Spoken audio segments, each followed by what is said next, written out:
Previously on A Love That Lingered, Arthur's 18th birthday was celebrated with grandeur, a moment that marked him not only as a man but as a lord in the eyes of noble society.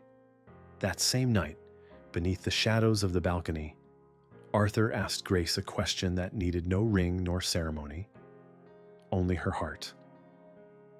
They swore to keep their promise secret until time and age allowed it to be spoken aloud. This is episode 15, A Letter and a Ring.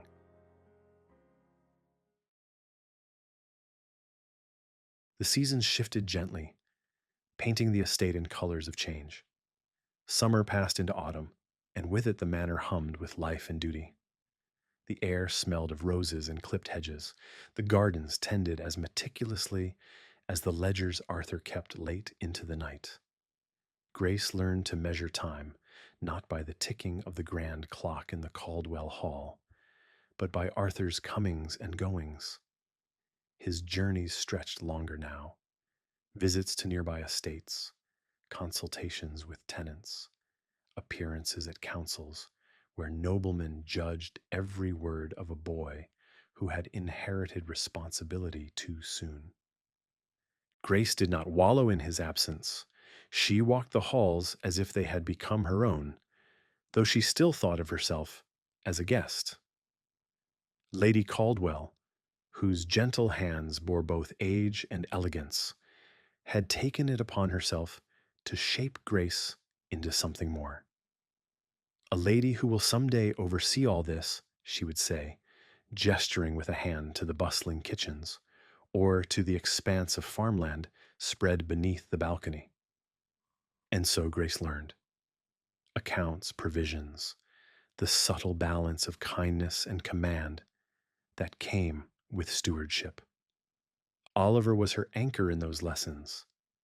He was patient where Lady Caldwell was firm, answering her quiet questions when she did not wish to appear ignorant. "The tenants prefer to see a Caldwell face, Miss Grace," he told her once as they walked the grounds. "But they will trust you if you walk beside Arthur as though you've always belonged." His steady presence warmed her days, and in time she found comfort in his company, like the quiet loyalty of a brother she had never had. Yet always, always, her eyes were drawn back to Arthur. When he returned, often weary and dust-streaked from the road, the manor seemed to breathe again. He greeted her with a tired smile that softened all the lines of responsibility etched upon his young face. Sometimes he would join her in the gardens, collapsing onto the bench beside her with a sigh, his hand finding hers as if by instinct. Other times he went straight to his office, where Grace would find him hours later, asleep at his desk with ink smudged on his fingers. The world pressed upon him, and she feared it would crush the boy she loved. One late evening, Arthur returned earlier than expected. Grace had been in the music room, her fingers clumsily tracing a melody she had heard him play once before.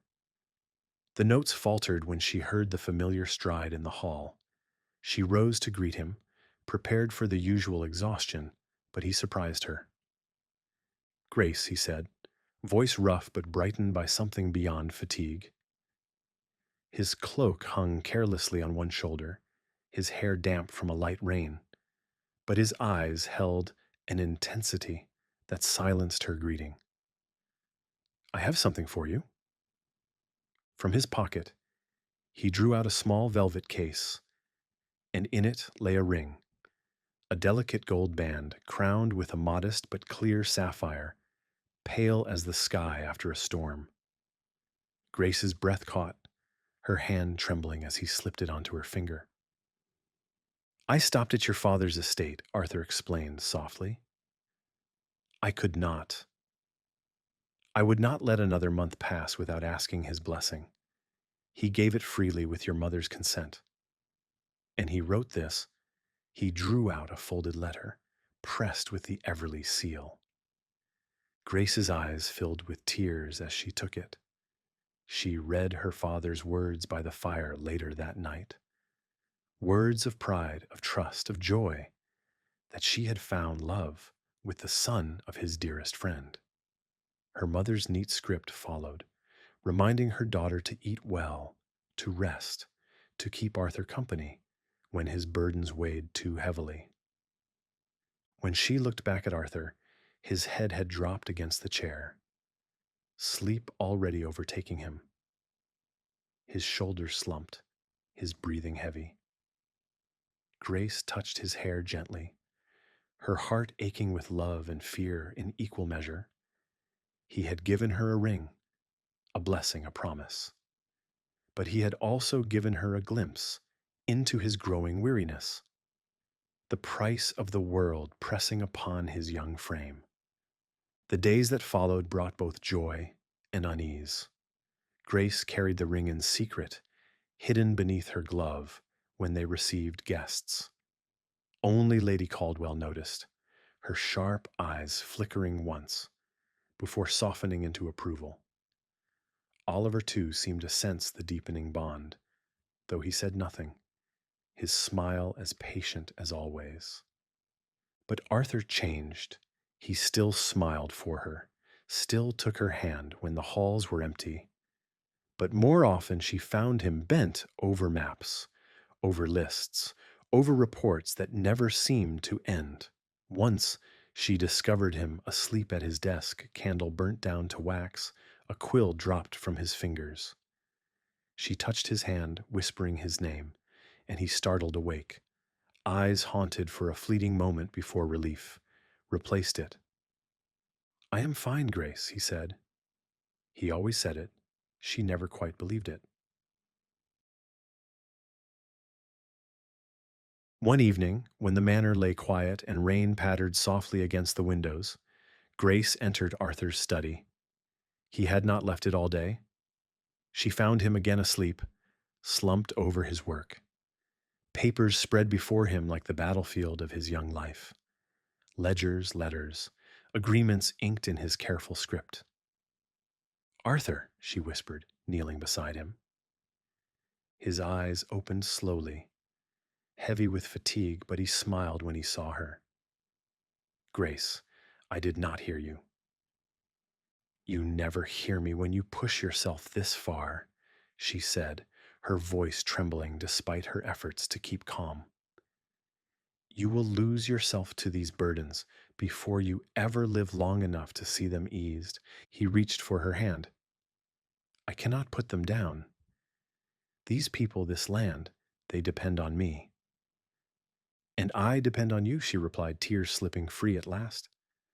"Not as their lord, not as a Caldwell, but as the man I love.